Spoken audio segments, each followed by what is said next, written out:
Dice la palabra de Dios, Salmo 139. Oh Jehová, tú me has examinado y conocido. Tú has conocido mi sentarme y mi levantarme. Has entendido desde lejos mis pensamientos. Has escudriñado mi andar y mi reposo. Y todos mis caminos te son conocidos. Pues aún no está la palabra en mi lengua. Y aquí, oh Jehová, tú la sabes toda. Detrás y delante me rodeaste y sobre mí pusiste tu mano. Tal conocimiento es demasiado maravilloso para mí. Alto es, no lo puedo comprender. ¿A dónde me iré de tu espíritu? ¿Y a dónde huiré de tu presencia? Si subiere a los cielos, allí estás tú. Y si en el Seol hiciere mi estrado, he allí tú estás. Si tomare las alas del alba y habitare en el extremo del mar, aún allí me guiará tu mano y me asirá tu diestra. Si dijere, ciertamente las tinieblas me encubrirán, aún la noche resplandecerá alrededor de mí. Aún las tinieblas no encubren de ti, y la noche resplandece como el día. Lo mismo te son las tinieblas que la luz. Porque tú formaste mis entrañas, tú me hiciste en el vientre de mi madre. Te alabaré porque formidables, maravillosas son tus obras. Estoy maravillado y mi alma lo sabe muy bien. No fue encubierto de ti mi cuerpo, bien que en oculto fui formado y entretejido en lo más profundo de la tierra. Mi embrión vieron tus ojos, y en tu libro estaban escritas todas aquellas cosas que fueron luego formadas, sin faltar una de ellas. Cuán preciosos me son, oh Dios, tus pensamientos, cuán grande es la suma de ellos. Si los enumero, se multiplican más que la arena. Despierto y aún estoy contigo. De cierto, Dios, harás morir al impío. Apartaos pues de mí, hombres sanguinarios, porque blasfemias dicen ellos contra ti. Tus enemigos toman en vano tu nombre. No odio, oh Jehová, a los que te aborrecen, y me enardezco contra tus enemigos. Los aborrezco por completo, los tengo por enemigos. Examíname, oh Dios, y conoce mi corazón. Pruébame y conoce mis pensamientos, y ve si hay en mí camino de perversidad, y guíame en el camino eterno. Hace poco, un par de semanas, alguien me comentó que le gustaba esta iglesia porque sentía que aquí había amor. Y, por supuesto, como pastor estoy muy orgulloso de ese comentario. Me dio mucho gusto que esta persona le hiciera. Esta es una de las características de una buena iglesia. Nuestro Señor Jesucristo le dijo a sus discípulos: en esto conocerán todos que sois mis discípulos, si tuvierais amor los unos con los otros. Para ayudarnos a cultivar esta virtud, este amor, estamos estudiando y memorizando este año 1 Corintios 13. Si tienen sus Biblias, busquen por favor este capítulo, 1 Corintios 13. A este pasaje le llaman el gran himno del amor. Entonces, por así decirlo, ya llegamos a la tercera y última estrofa que comienza en el versículo 8. Y esta mañana nos concentramos en la primera frase del versículo 8, donde se nos dice: el amor nunca deja de ser. El amor nunca deja de ser. Y el apóstol dice esto contrastando los dones que dejan de ser. Nos dice el versículo 1 Corintios 13, 8. El amor nunca deja de ser, pero las profecías se acabarán. Y cesarán las lenguas, y la ciencia acabará. En otras palabras, los dones espectaculares, el hacer milagros, el hacer profecías, el hablar en lenguas, eso se va a acabar, va a desaparecer. Pero el amor nunca deja de ser. El amor es tan importante, tan necesario, que nunca deja de ser. Y nunca deja de ser, subrayamos en esta mañana, a lo último, porque Dios nunca deja de ser. Y en las lecciones prácticas enfatizamos esto, que el amor de Dios para con su pueblo, el amor que Dios nos tiene en Cristo, nunca deja de ser. Como el apóstol nos dice al final de Romanos 8, ¿quién nos separará del amor de Cristo? ¿Tribulación o angustia o persecución o hambre o desnudez o peligro o espada? Antes en todas estas cosas somos más que vencedores por medio de aquel que nos amó. Por lo cual estoy seguro de que ni la muerte, ni la vida, ni ángeles, ni principados, ni potestades, ni lo presente, ni lo porvenir, ni lo alto, ni lo profundo, ni ninguna otra cosa criada nos podrá separar del amor de Dios que es en Cristo Jesús, Señor nuestro.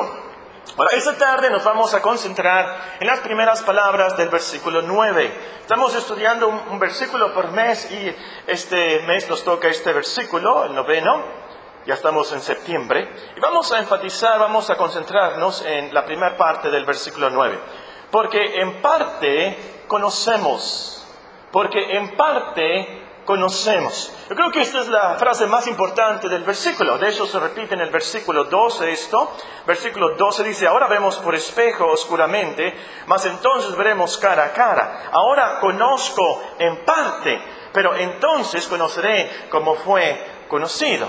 Ahora, con eso no quiero decir que la segunda parte la podemos borrar. Por supuesto que no. La segunda parte también es importante. Pero es obvio que la segunda frase de nuestro texto depende de la primera. Profetizamos en parte porque conocemos en parte. Y nos concentraríamos también en esta segunda frase, si fuéramos todos predicadores, si fuera una conferencia de pastores, entonces podríamos fijarnos más en esa frase. Pero va a ser lo más práctico, creo yo, que veamos la primera parte. Vamos a tomar tiempo para esto. Como generalmente lo hacemos en nuestros estudios, primero estudiaremos las palabras de nuestro texto, luego comentaremos sobre la frase en sí y terminaremos con algunas lecciones prácticas. Muy bien, el versículo comienza con la palabra ¿por qué? Porque en parte conocemos.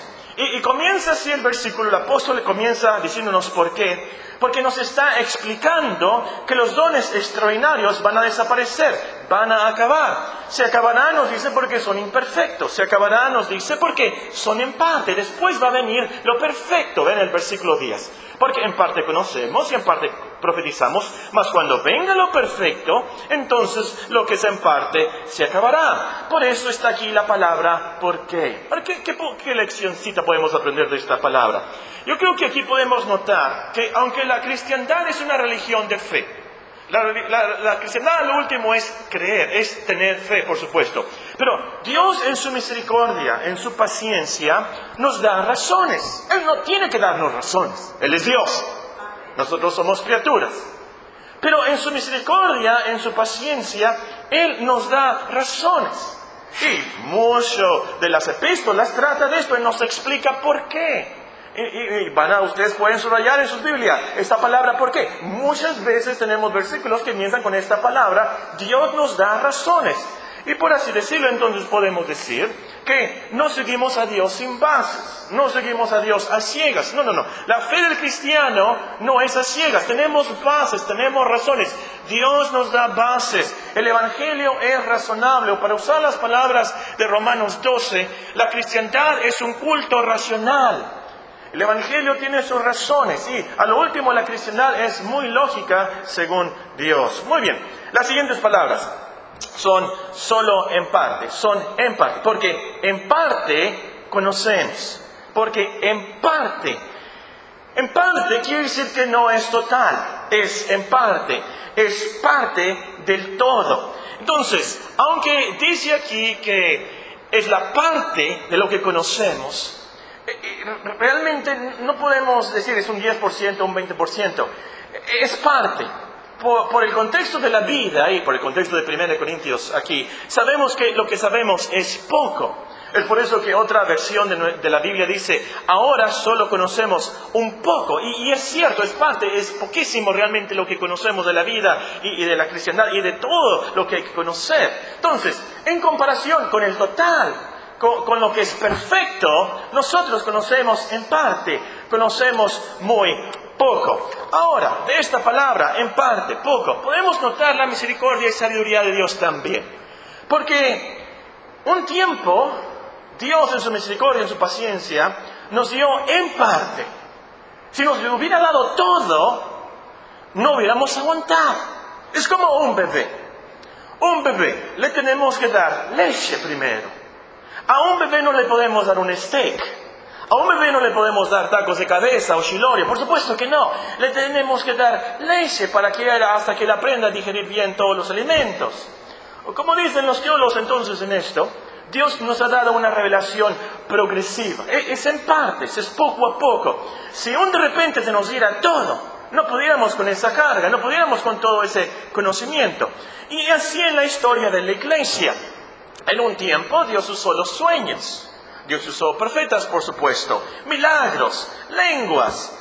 Y eso por nuestra debilidad, por nuestro corazón tan duro. Todavía no tenían la Biblia, por supuesto Dios tenía que hablar de otra manera. Pero cuando venga lo perfecto, nos dice este pasaje, entonces lo que es en parte se acabará. Pero más de esto después. La última palabra de nuestro texto es conocemos. Porque en parte conocemos. Conocer es entender, percibir, saber. Se trata de nuestra inteligencia, la información que tenemos.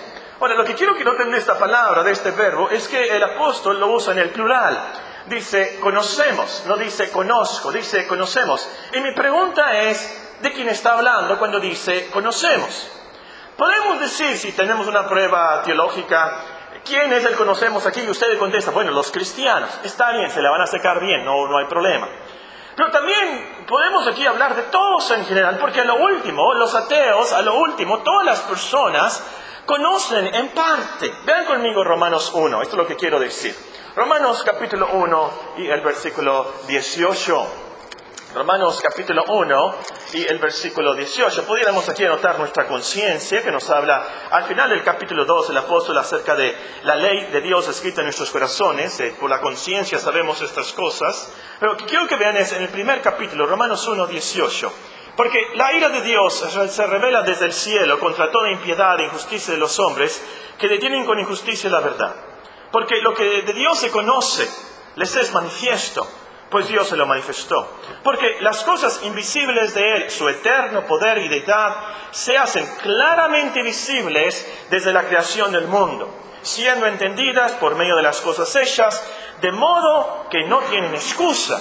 Pues habiendo conocido a Dios, no le glorificaron como a Dios, ni le dieron gracias, sino que se envanecieron en sus razonamientos, y su necio corazón fue entenebrecido. Profesando ser sabios, se hicieron necios, y cambiaron la gloria del Dios incorruptible en semejanza de imagen de hombre corruptible, de aves, de cuadrúpedos y de reptiles. Por lo cual también Dios los entregó a la inmundicia en las concupiscencias de sus corazones, de modo que deshonraron entre sí sus propios cuerpos. Y ustedes pueden seguir esa lista tan triste y trágica y terrible de este pasaje, lo que los hombres corruptos hacen. Pero tenemos aquí, esos hombres sabían de Dios, conocían algo de Dios, conocían que Dios existía, que Dios es todopoderoso. Por la naturaleza misma, ellos tienen que saber, y en su conciencia saben, hay un Dios todopoderoso.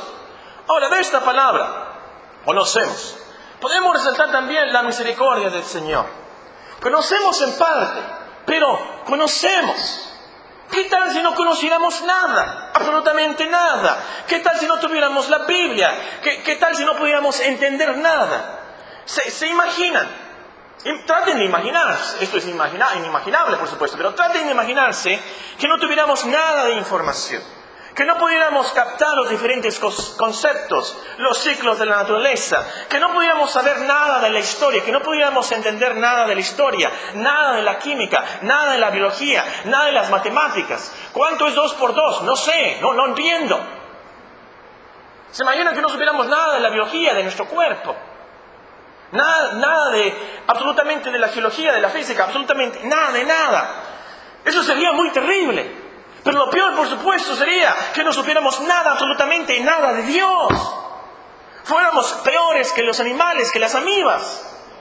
Y como pecadores rebeldes, pecadores enemigos de Dios, no merecíamos nada de conocimiento. Entonces, por eso digo que cuando aquí dice, porque en parte conocemos, nos muestra algo de la misericordia de Dios. Dios, que es rico en misericordia, como dice en Efesios 2, nos ha dado conocimiento. En parte sí, pero nos dio conocimiento. Misericordia y gracia de Dios. Muy bien, ya sabemos qué significan las palabras de nuestra frase. Comentemos sobre la frase en sí. Porque en parte conocemos. Primer comentario es que esta es una frase que solo los locos, solo los más necios, los orgullosos niegan. Todos deberíamos de decir como ese filósofo griego, si no me equivoco, Sócrates. Él dijo, solo sé que no sé nada. Solo sé, muy sabio, ¿verdad? Y reconoció esto. Solo sé que no sé nada. Pero hay gente que se cree muy sabionda. A lo mejor usted tiene un amigo así. Tiene una maestría, ha leído bastantes libros, es muy culto, ha leído varios artículos en el internet y según él ya sabe todo. Sobre todo en su orgullo. Él cree que sabe más que Dios. No, que esto viene de los egipcios y los sumerios y le alegan a Dios. Nuestra juventud, sobre todo, nosotros somos muy orgullosos y pensamos que sabemos más que nuestros padres, que sabemos más que nuestros maestros, que sabemos más que nuestros mayores. las autoridades. Nadie sabe más que yo sé. Y qué triste, pero es tan trágico. Y la verdad, muchos jóvenes al último dicen, yo sé más que Dios. Yo sé cuál es la solución a esto. Y Dios debería ser así, así. Esta frase es una frase que solo los locos, los necios y los más orgullosos niegan. La verdad es que, en parte, conocemos. Realmente conocemos muy poco. Muy poco de todo lo que pudiéramos saber. Esto nos lleva al siguiente comentario. Esta es una frase que incluye toda clase de conocimiento. Tenemos muy poco conocimiento científico, por ejemplo. Sí, ya sé, llegamos a la Luna. Ya sé, mandamos unos aparatos a Marte. ¿Cómo se llama? Curiosidad, creo que le pusieron a ese aparato que anda rodando y tomando fotografías. Curiosity, que anda rodando ahí Marte y tomando fotografías, sí. Pero, ¿qué es la Luna? ¿Qué es Marte? En comparación con los miles y millones de galaxias. A millones y millones de años luz de donde estamos. No es nada. No es nada que hayamos llegado a la Luna o a Marte. Y la verdad es, yo siempre me pregunto, ojalá que no haya ninguna persona aquí empleada de la NASA o que le guste mucho de esas cosas. Pero para mí, ¿qué andamos haciendo en Marte cuando todavía no resolvemos el problema del átomo aquí en este mundo? Pregúntale a Ulises, físico. Todavía no resolvemos exactamente la composición de las subpartículas del átomo. Y ahorita se están peleando los neutrinos y todo eso. Todavía no sabemos en este mundo. No llegamos ni al centro de este mundo, ni nunca vamos a llegar, por supuesto. Pero es la cosa. El punto es, no sabemos nada de nada, ni siquiera de nuestro propio planeta. Cada día se descubren nuevas especies de animales. Y todas esas cosas. Pero el cáncer no se ha resuelto. Sabemos muy poco realmente a lo último de nuestro propio cuerpo. Podemos aplicarlo entonces, conocemos en parte en cuanto a la ciencia y la biología, lo científico, pero también podemos aplicar esta frase al conocimiento personal, al conocimiento psíquico, psicológico. La verdad es que ni siquiera nos conocemos a nosotros mismos. He escuchado a algunas personas que me dicen, no me entiendo, yo tampoco me entiendo a mí mismo. Y la Biblia dice que tenemos un corazón engañoso, hermanos. Nosotros mismos no nos conocemos, ¿por qué hice eso y por qué? Tenemos un corazón engañoso. No nos conocemos la maldad de nuestro corazón. Mucho menos conocemos a otras personas. Nosotros creemos que conocemos a otra persona. Y que creemos que entendemos y cuál es su problema psicológico. Las conocemos. Hay personas que son muy nobles. Por fuera son muy duras, pero por dentro son bien dulces y nobles y sencillas. Y hay personas que parecen muy sencillas y nobles por fuera y por dentro son de los más orgullosos. Realmente no conocemos a las personas. Solo Dios conoce nuestros corazones y las personas. Podemos aplicar esto sobre todo a lo espiritual, a lo celestial. Conocemos en parte. ¿Quién entiende la Trinidad? ¿Quién entiende la encarnación? ¿Quién entiende el misterio de la unión de Cristo y la Iglesia? ¿Quién puede entender y explicar la predestinación de Dios? ¿Cómo es que Dios predestina todas las cosas? Y el hombre responsable también. ¿Cómo es que Dios permitió el pecado en el mundo? Y el diablo. ¿Quién puede explicar la eternidad? A veces me pongo a pensar, bueno, no tan solamente que yo existo. ¿Se acuerdan que les dije que estaba loco, medio loco? Que yo existo, ¿verdad? A veces me pongo a pensar que yo existo. Pero a veces me pongo a pensar en la eternidad. Antes de que yo existiera y fuera, millones y millones y millones de años atrás, Dios ya estaba. Y para atrás y para atrás, y no hay fin a la eternidad para atrás. Y no hay fin para la eternidad. ¿Quién puede entender eso? Conocemos en parte. Por supuesto, tenemos ciertas tradiciones, ciertos mitos, ciertas imaginaciones. Pero en cuanto a nuestro conocimiento de Dios, a lo último, el conocimiento es mínimo. Porque Dios es infinito, trascendente, mucho más grande de lo que nos imaginamos. A mí me repugna, y uso esa palabra a propósito, me repugna, me choca Cuando la gente dice tatita Dios, el día que se den cuenta de la majestad tremenda y la santidad tremenda, qué tan grande es Dios, van a caer postrados de la increíble grandeza de nuestro Dios. Y nosotros pensamos, yo sé lo que debe de hacer Dios. Yo sé cómo es Dios. Conocemos en parte. Ahora, con esto no quiero decir que no tenemos el conocimiento suficiente. Este es el último comentario. Esta frase no niega que lo poco que sabemos es suficiente para condenarnos o para salvarnos. Es cierto que en parte conocemos a Dios, pero esa parte es más que suficiente para dejarnos sin excusa. Leímos en Romanos, versículo 19, porque lo que de Dios se conoce les es manifiesto, pues Dios se lo manifestó. Porque las cosas invisibles de Él, su eterno poder y deidad, se hacen claramente visibles desde la creación del mundo, siendo entendidas por medio de las cosas hechas, de modo que no tienen excusa. Pues habiendo conocido a Dios, no le glorificaron como a Dios, ni le dieron gracias. Al último, lo poco que sabemos de Dios, en parte, pero nos deja sin excusa. Pero también el conocimiento que tenemos de Dios a través de su palabra, por supuesto, de quién es Él, cómo es Él, su creación, su ley, cómo somos nosotros, quién es Cristo, su Hijo, su vida, su muerte, el cielo y el infierno. Eso es más que suficiente para salvarnos.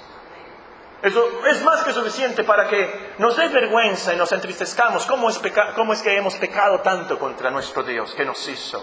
Tan grande que es nuestro Dios. Lo que tenemos es más que suficiente para que creamos en su mensaje de salvación. Y que teniendo fe en su Hijo, seamos salvos y tengamos vida eterna.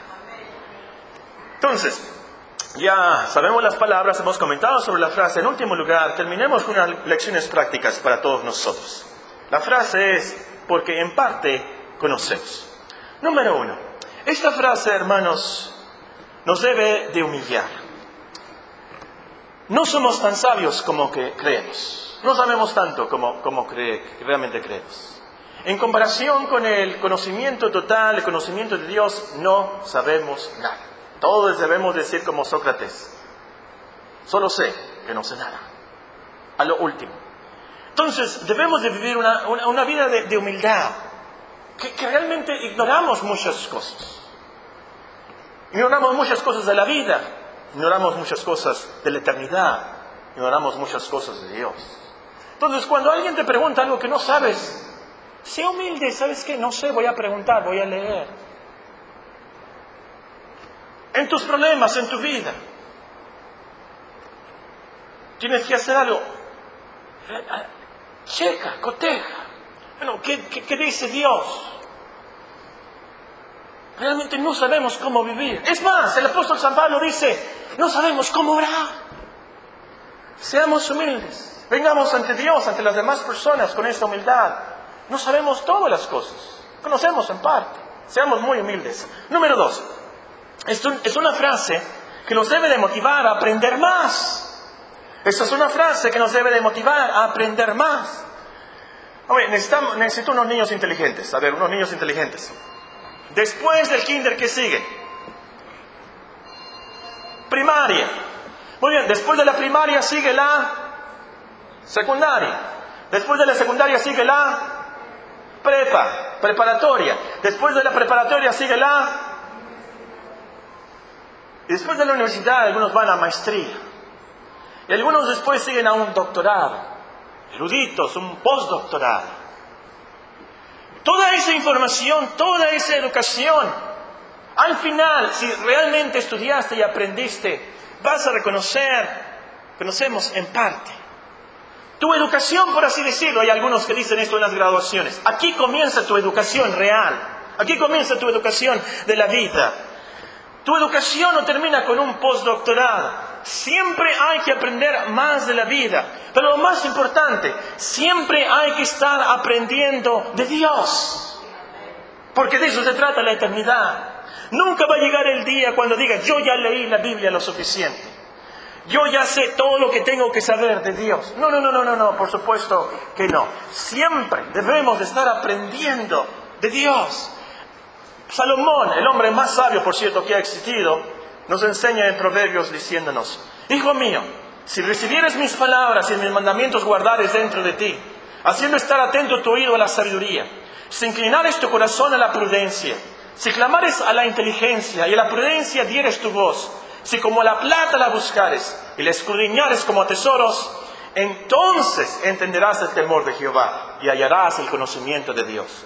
Porque Jehová da la sabiduría y de su boca viene el conocimiento y la inteligencia. Busquemos con toda diligencia y disciplina el conocimiento de parte de Dios. Número 3. Esta es una frase que nos debe de llevar a confiar en el conocimiento perfecto de Dios.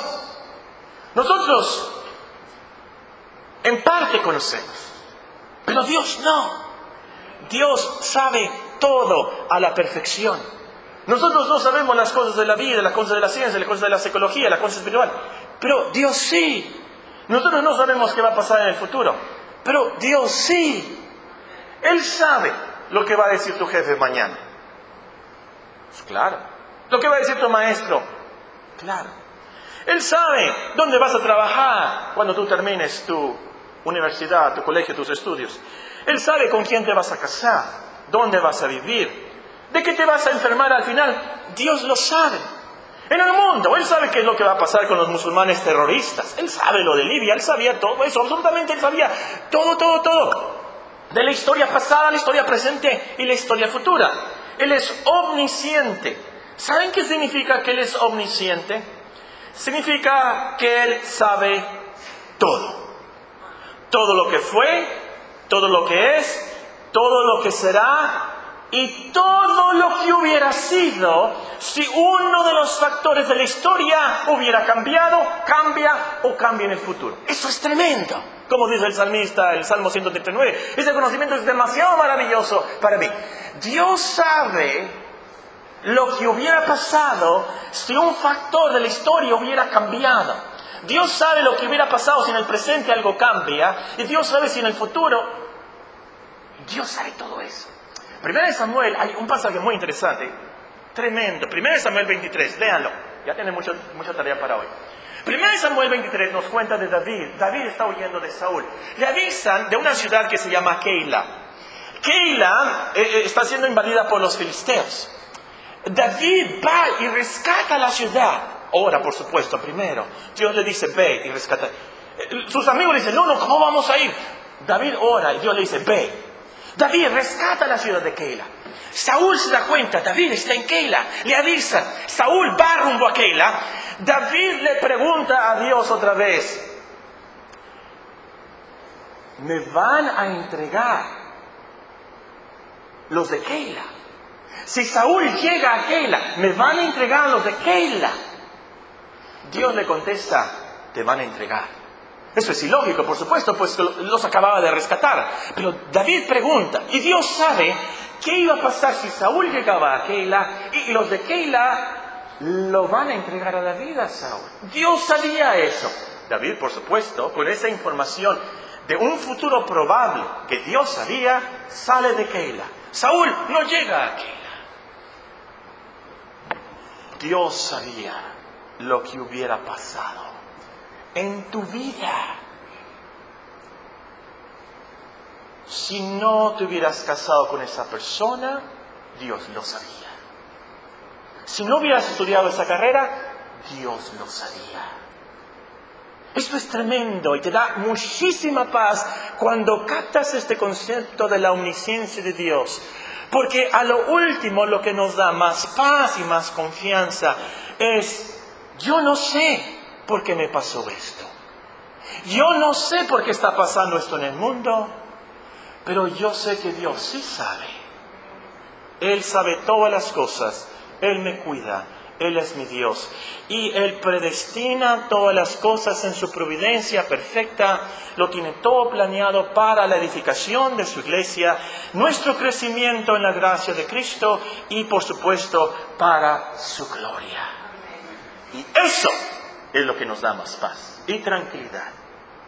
que te enfermas de cáncer, un accidente, una gran prueba en tu familia, Dios lo sabía.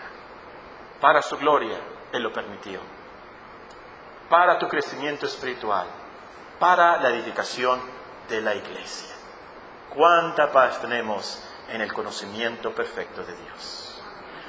Número 4. Esta es una frase que nos debe de animar en cuanto a nuestro verdadero estado espiritual. Y este es el punto que más me impactó. Y por eso escogí la primera frase. Se me hace muy práctica la primera frase de 1 Corintios 13. Vayamos a 1 de Juan, una vez más, lo leímos en esta mañana. No este pasaje, pero ahora el capítulo 3. 1 de Juan 3, casi al final de la Biblia, nos dice esto el apóstol. 1 de Juan 3. Mirad cuál amor nos ha dado el Padre para que seamos llamados hijos de Dios. Por esto el mundo no nos conoce, porque no le conoció a Él. Amados, ahora somos hijos de Dios y aún no se ha manifestado lo que hemos de ser. En otras palabras, conocemos en parte, no sabemos todo. Pero sabemos que cuando Él se manifieste, es decir, Cristo, seremos semejantes a Él, porque le veremos tal como Él es. Nuestra frase, hermanos, nos debe de animar mucho en cuanto a nuestro verdadero estado espiritual. Conocemos realmente poco sobre nuestro estado espiritual. Y en ese poco nos desesperamos. Nos desesperamos porque nos vemos tan incrédulos. Nosotros nos reconocemos y nos sentimos tan lejos de Dios muchas veces, nos sentimos tan débiles. Nos sentimos que nunca vamos a vencer el pecado, ese pecado que siempre nos está asediando. Nos sentimos que nunca vamos a ser buenos cristianos. Ese conocimiento lo tenemos en parte. Pero la realidad, el conocimiento perfecto de Dios es otra cosa. Porque Dios nos ve en Cristo. Y Dios nos ve justos. Cuando Cristo venga, aquí lo que nos explica este pasaje, por supuesto, vamos a entender bien la gran salvación de Dios. Vamos a entender qué significa que somos adoptados hijos suyos. Por eso se emociona aquí el apóstol. Mirad cuál amor nos ha dado el Padre, que seamos llamados hijos de Dios. Hijos de Dios, herederos de Dios, coherederos con Cristo. Es entonces que vamos a entender de lo que realmente se trata esta vida de 100 años y lo que realmente significa la vida eterna con Dios. Y nos vamos a volver todos pentecostales, bien emocionados, alegres, contentos, satisfechos, en paz total, en felicidad total, sabiendo con ese conocimiento, Dios me ve en Cristo para siempre, por toda la eternidad con Él. No hay nada que me pueda separar del amor de Dios. Todas esas dudas, todas esas debilidades, todas esas incomodidades, todos esos pecados y esos vicios enterrados en lo más profundo de la mar de la eternidad, ya no existen. Dios nunca jamás se acordará de esos pecados. Yo estoy bien con Dios. Si captas esta verdad, hoy en estos instantes vas a salir de esta puerta una persona transformada, un cristiano transformado. Conocemos en parte. Nos falta ese conocimiento total de lo que realmente somos ante Dios.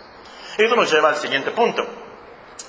Esta es una frase, hermanos, que nos debe de llevar a orar: venga tu reino, venga tu reino. Hermanos, ahora somos hijos de Dios y aún no se ha manifestado lo que hemos de ser, pero sabemos que cuando Él se manifieste, seremos semejantes a Él, porque le veremos tal como Él es. Cuando venga lo perfecto, cuando se manifieste el reino de Dios en toda su plenitud, entonces tendremos el conocimiento perfecto de nuestras personas en Cristo. Seremos perfectos, totalmente glorificados. Sabremos de Dios, de la eternidad, del cielo.